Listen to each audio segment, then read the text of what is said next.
Hello Pat, we've got the transmission out of your 86 Chevy pickup truck. This is what it looks like when it's all apart. I'll go over some things with you on what we found inside, and Eric or Amanda will contact you with the different cost estimates. We'll start with the pan. You can see the black material in the pan, all this black goop here, and then all this black goop here. None of that is supposed to be there. That's all clutch material. So clutches are banned inside the unit, have been slipping when we see that black stuff. As far as the slipping clutches, this is the low reverse clutch. It comes on for manual, one hold back and reverse, and this is what a good clutch pack looks like. We have even color on the steel plates and the same thing on the friction plates. This one is the overrun, comes on for hold back, basically third, second, and first. This is our 3/4 clutch. It comes on for third and fourth. You can see a little bit of leopard spotting on the steel plate, but that was probably from before. These frictions look new and they don't look bad enough to have caused that. So a little bit of damage to the steel plates, but the frictions themselves look okay. This is our forward clutch.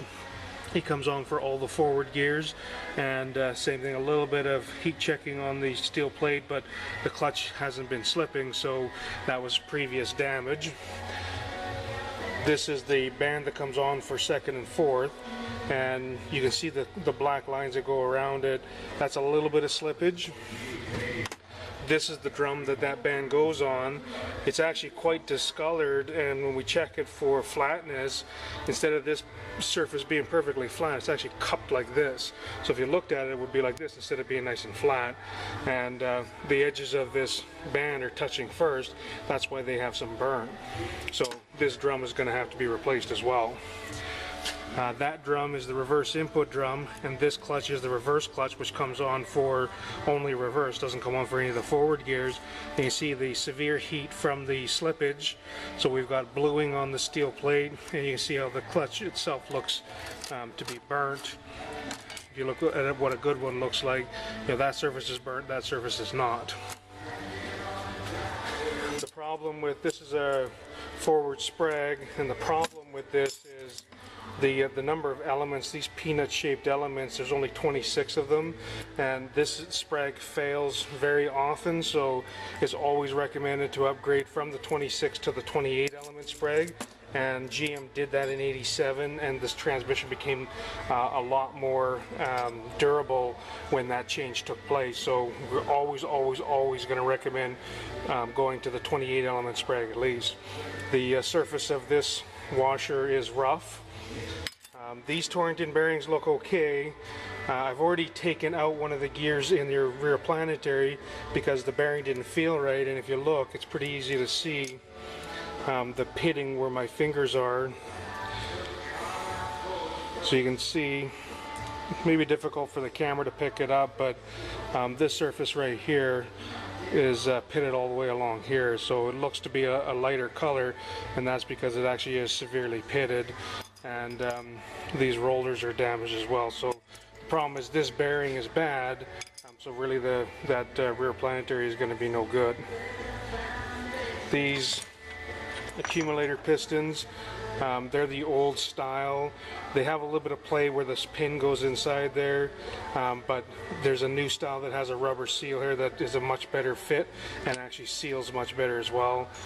These accumulator springs are really quite weak, and we can improve the shift quality by replacing these with a stiffer spring as well.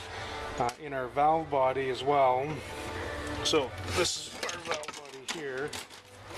There's going to be different valving.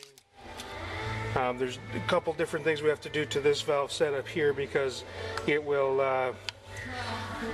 likes to stick and create problems. So we put a helper spring in there, and then on our separator plate we drill out some of the orifices to get the oil to go through quicker, and that'll apply the band or the clutch quicker as well, and the result is a transmission that shifts better and lasts longer as well.